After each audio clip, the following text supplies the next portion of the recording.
Hornet Swarm Incident, July 15, 2019, Mammoth Cave National Park, Kentucky. Isabelle Desjardins, 26 years old, is visiting from Lyon, France. She joins a guided cave tour.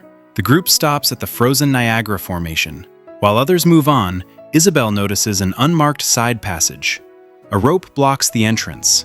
A sign reads, "No public access. Danger." She ducks under the rope. The corridor is narrow, 5 feet wide. Low ceiling, cold, humid air. She walks deeper, using a small flashlight. About 230 feet from the main route, the passage opens into a small chamber. The ceiling rises higher here. Isabelle points her flashlight upward. The beam hits a large hornet nest built into a ceiling recess. It's massive. The light and movement disturb it. The nest erupts. Hornets drop from above. They strike her face and neck first. Isabelle screams. The sound echoes through the chamber. Her flashlight slips from her hand and shatters on the stone floor. Total darkness. She stumbles backward, swatting blindly. The confined space traps the swarm.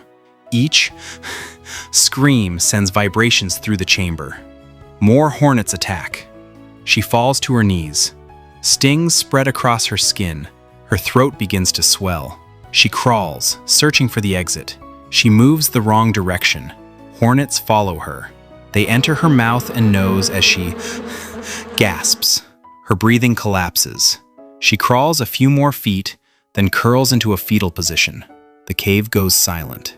8 hours later, rangers searching for a missing visitor find her body. The medical examiner counts over 200 stings. The venom level in her blood is many times lethal. Split Rock Cave Bear Attack, December 20th, 2015. Split Rock Reservoir, New Jersey. Christopher Petronino, a 50-year-old Boy Scout leader, is hiking with 3 Boy Scouts.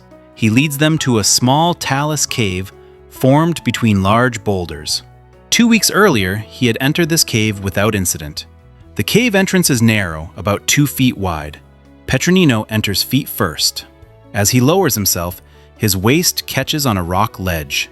At that moment, something moves in the darkness below him. What he doesn't know is, inside the cave, a black bear is resting. The bear is using the cave as winter shelter. The bear suddenly grabs Petronino's foot. He is pulled deeper into the cave. The bear attacks. It bites his legs. Its claws strike his shoulders and head. The cave is completely dark. Outside, the 3 scouts watch their leader get dragged inside. They hear struggling and shouting. They immediately call 911. Inside the cave, Petronino reaches for a rock hammer. He swings upward in the dark. 2 strikes hit the bear's head. The bear stops attacking. Petronino pulls his sweatshirt over his head. He curls into a fetal position against the cave wall. He remains still. Outside, the scouts place food near the cave entrance. They light a small signal fire nearby. After about 80 minutes, the bear leaves the cave. Petronino crawls toward the opening. His clothing is torn. He is bleeding from multiple bite and claw wounds. Emergency crews arrive. A helicopter airlifts him to the hospital. Petronino survives. He suffers deep bite marks and lacerations to his head, shoulders, arms, and legs. The scouts are not injured. Florida Springs Alligator Attack, September 22nd, 2020, Northern Florida. Rick Patterson, 45, owns a local dive shop and has spent over 20 years diving Florida's spring caves. That morning, he organizes a cave dive at a popular spring known for its clear water and long underground passages. The group includes 3 divers: Michelle Santos, 29, a certified cave diving instructor; Alex Thompson, 33, a recreational diver visiting from Michigan with limited cave experience; Lisa Chang, 24, a marine biology student collecting water samples for research. They arrive at the spring shortly after 9 a.m. Normally, the water is crystal clear. Today, it isn't. Recent rainfall has darkened the spring. Visibility is reduced. Rick briefs the plan. They will enter through the main basin, descend to the cave mouth, explore the first chamber briefly, then return. The group enters the water.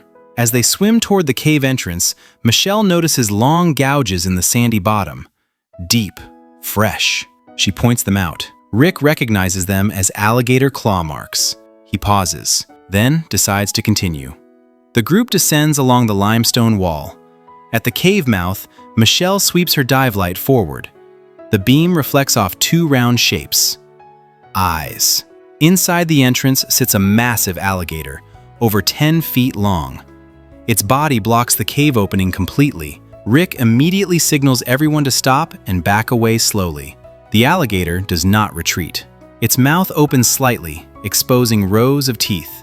Alex, behind Rick, continues drifting forward. That movement triggers the attack. The alligator lunges out of the cave with explosive speed. Rick shoves Alex sideways. The jaws snap shut where Alex's chest had been. The alligator misses and circles back. Its tail sweeps the bottom. Sand and silt explode into the water. Visibility drops almost to zero. Rick activates his emergency whistle. The sound agitates the alligator. It tail slaps the water repeatedly. Michelle turns her light again. 2 more sets of eyes appear in the murk. 3 alligators now surround the group. Rick signals an emergency ascent. They turn upward. The largest alligator follows. At shallow depth, it lunges again. This time at Michelle. Its jaws clamp onto her fin. She kicks violently with one leg. Rick strikes the alligator's snout with his dive light. The alligator releases and sinks back toward the cave. The group surfaces and swims fast for the dock. They exit the water. Alex has minor cuts from lost equipment. Michelle's fin is punctured through by teeth.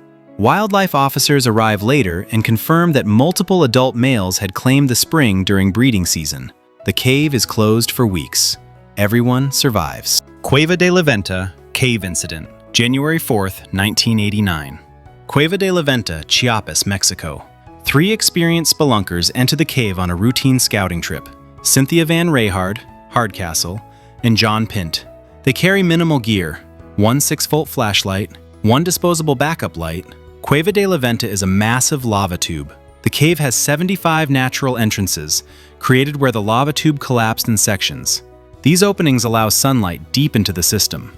The first section is bright. Navigation is easy. As they move farther in, the entrances disappear. Natural light fades. They reach a narrow passage, 1 foot wide at floor level, wider above head height. They turn sideways and move in single file. The 6-volt flashlight begins to dim. The battery drains faster than expected. They are now far from the last entrance. The flashlight flickers once, then goes out. Complete darkness. John switches on the disposable light. The beam barely reaches 3 feet ahead. A 6-foot snake is stretched across the passage, blocking it completely. Its head is raised, tongue flicking. Cynthia steps back and accidentally touches it. The snake reacts. It coils. It hisses. Its mouth opens. There is no room to dodge. The disposable light dies. Darkness returns. They hear the snake moving and repositioning. It remains between them and the exit. Hardcastle backs away by touch and reaches daylight. He finds an 8-foot pole on the ground. He returns into the darkness. By feel alone, he presses the pole down across the snake's body. The snake thrashes violently.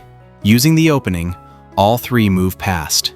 They run through the passage by memory. They do not stop until they reach the main tunnel filled with natural light.